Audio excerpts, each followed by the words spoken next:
Hello and welcome back to Wrestling Miles Basement, Week 18. This is the Roller Starting Live 2 Fun Live NXT reviews. I, of course, am Patrick Young.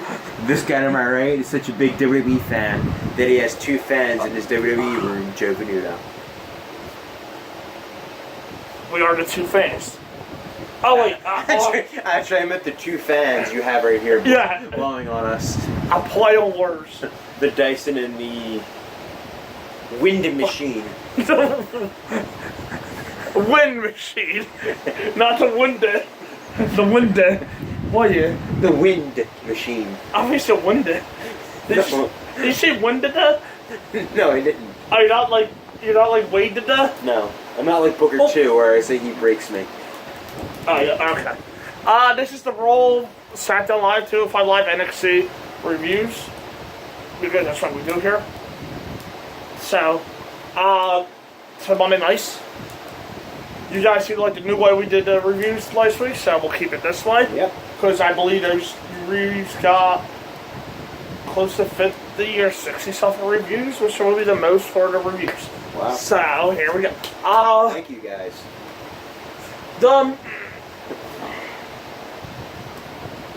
Should I start? Yeah. Oh. The Miz kindled this week's role of another mission Miz here. Before he introduces Jesse Owens and Slice's from Baron Corbin, whose comments on Twitter regarding his family infuriated the Intercontinental Champion. He vowed to beat Corbin and make his United States Championship prestigious for Boss. He introduced Roll General Manager Kurt Angle, who discussed the stars of his favorite. Miz, however, was on support with his boss. He accused Angle of locking SmackDown GM Dale Bryan in the dressing room with Kane. Some of SmackDown not be happy about. Miz even suggested the Blue Beret may attack during the show. He also accused Angle of setting him up to get demolished by Strowman last week. Angle's response: schedule a match between Miz and Strowman tonight. Miz openly begged Angle to serve, but the GM left. Miz as the loudmouth heel who is always constant form side far is always great. Miz as the conniving, sniveling little heel who tries to weasel his way out punishment for being pain in the ass is even better. His interactions with Angle were exactly one of a bad guy, and that he told Big Game all went to a match with Strowman. That's almost certain Dan with being brutally and mercilessly punished. Perhaps that support was Miz's target Corbin for a match they created was not much of anything to build to this point. The personal edge, the fire behind Miz's words helped add a bit of heat to the whole ordeal. The rivalry between Jason Jordan and Elias. Oh, what my fault? I got my words or something. Let's come up next with Pat. Yeah, Miz is probably the MVP of WWE this year. He just adds so much with his words. Yeah. He really does. Every time he speaks, it means a lot. Even his matches have been very good as well. Mm-hmm. Yeah, this was just another long line of his resume under great promos. Yeah. The rivalry between Jason Jordan and Elias will come to a head in the nice open contest as they met in guitar on pole match.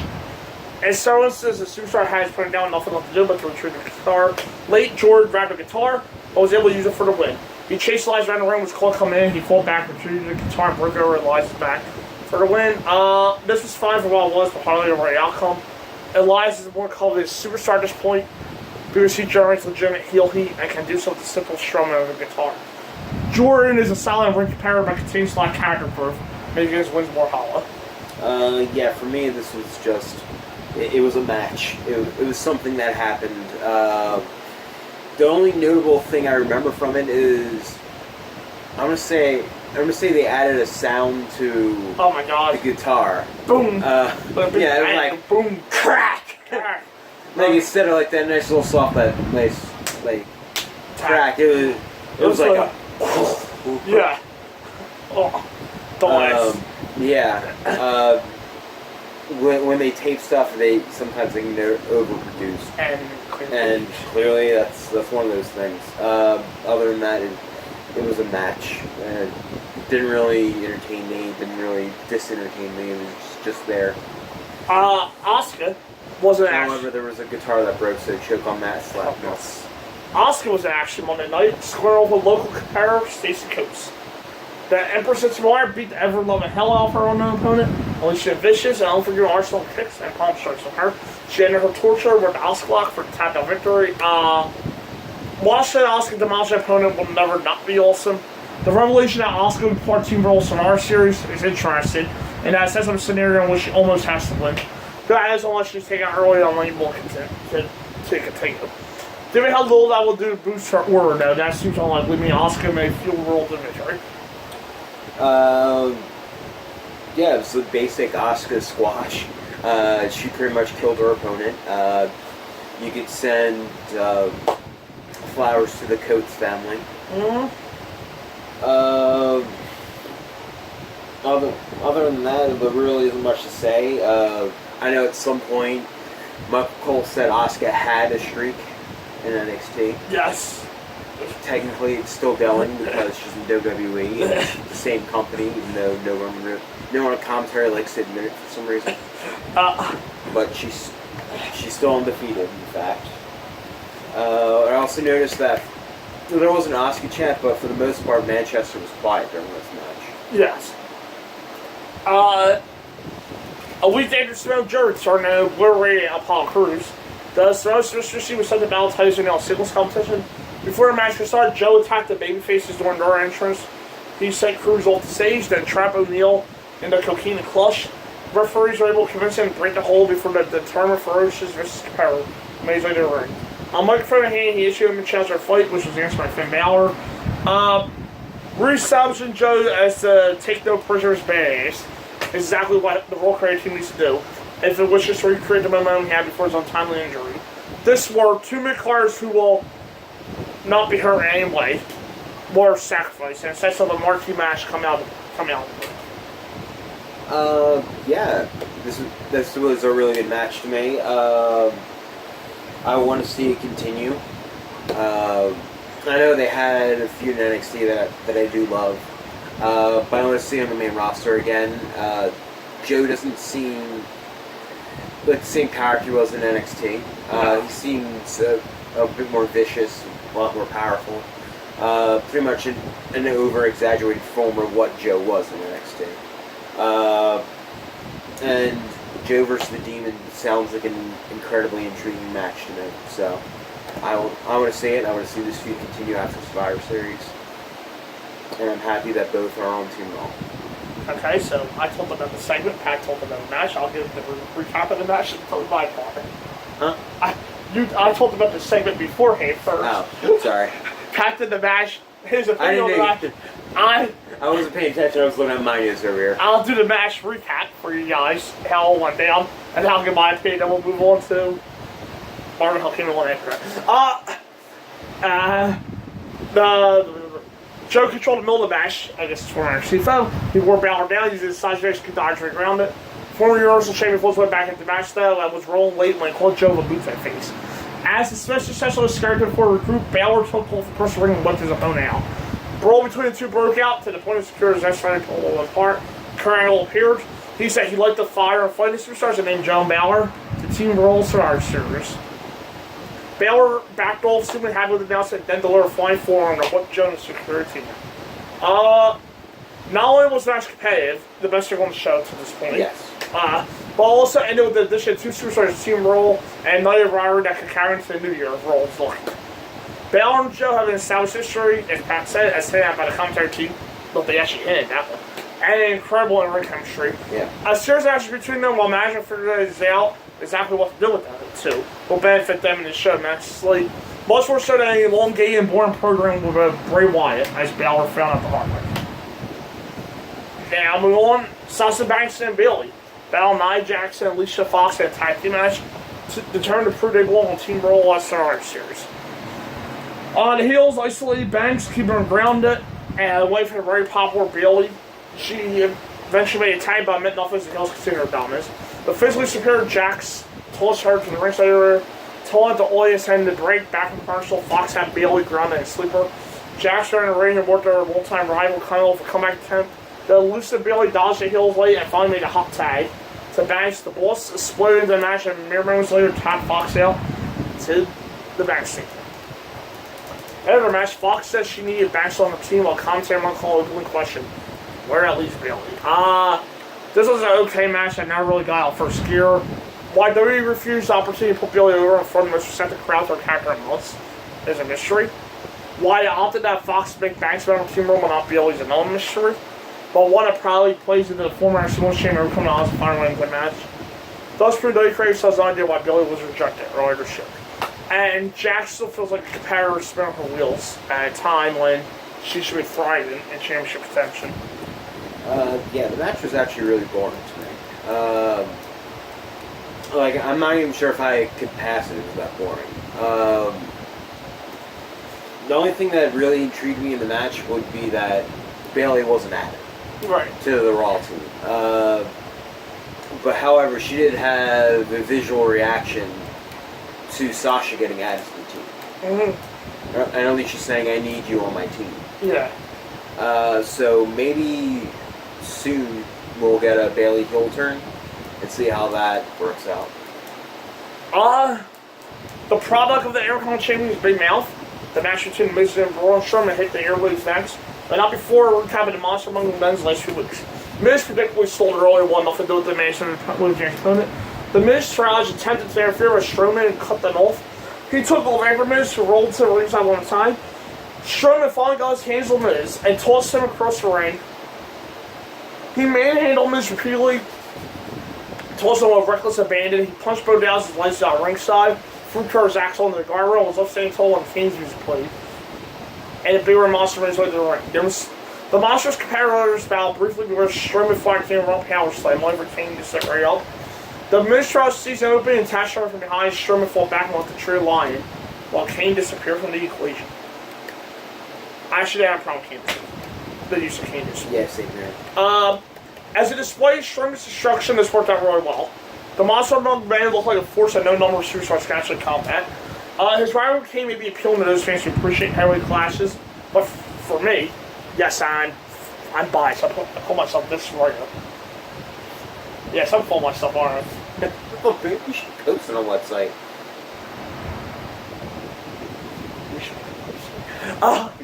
Yes, guys.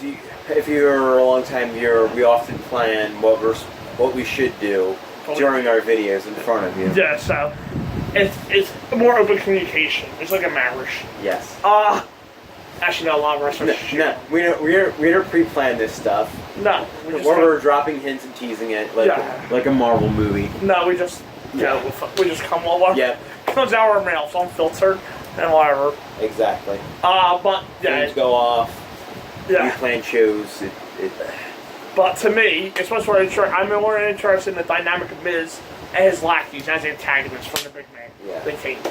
As it stands, the match between Kane and Strowman should be fun, but the potential for a more engaged program is there. WWE Creative Ops to revisit it. Yeah, I thought the match was fine. I think they could definitely go back to it. However, they did sort of have Braun beat down Miz a little too much going into his match with Corbin. I would actually had that been Bo. Yeah. And for Kane left. Exactly. That should have been Bo this week, not exactly. Miz. Yeah, I agree.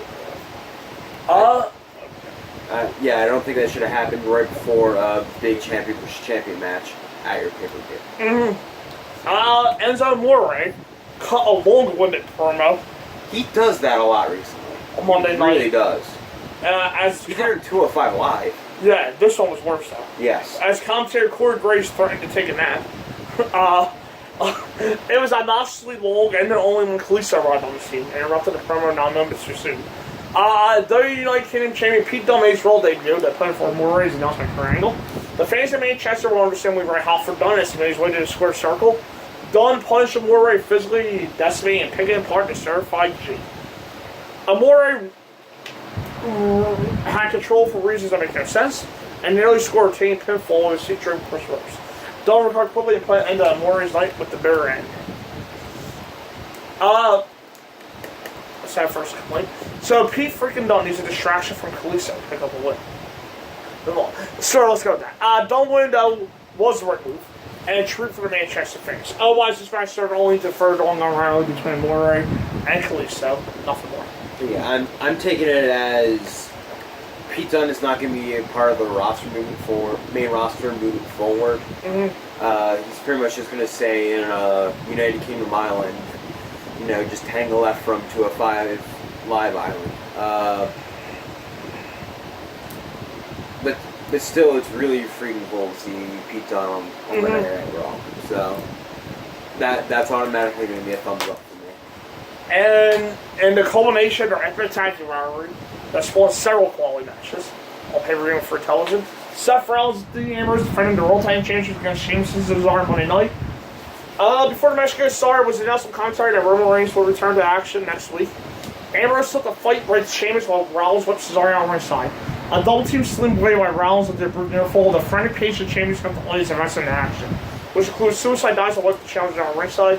Sheamus and Cesaro wrestled control, worked over Ambrose briefly before the baby faces once again seized up upper hand ahead of the commercial break. It was short-lived as the heels isolated. The lunatic fringe and worked him over. Most of the charge on the fans looking to see successful title defense. Rollins received a hot tag exploding match, at least shot anyone in his path. A big uppercut for Cesaro stopping his momentum and nearly earned him the victory. At ringside, Sheamus and Cesaro laid Ambrose out while Doomsday Devices siren earned the challenger's only 2 count. The Ashes broke down. Ambrose delivered Dirties, a frog smash by Rollins nearly ended the match, or now for a well-timed breakup by Cesaro. Suddenly, the New Day's music played and interrupted the proceedings. Kofi Kingston, Big E, and Xavier Woods appeared noise and addressed the fans as the Superstars and all match at the round. Fair and Roll was once again under siege. The Roll Rods poured to the arena, and the distraction left Sheamus to deliver broken to Rollins, lead a stunning championship change.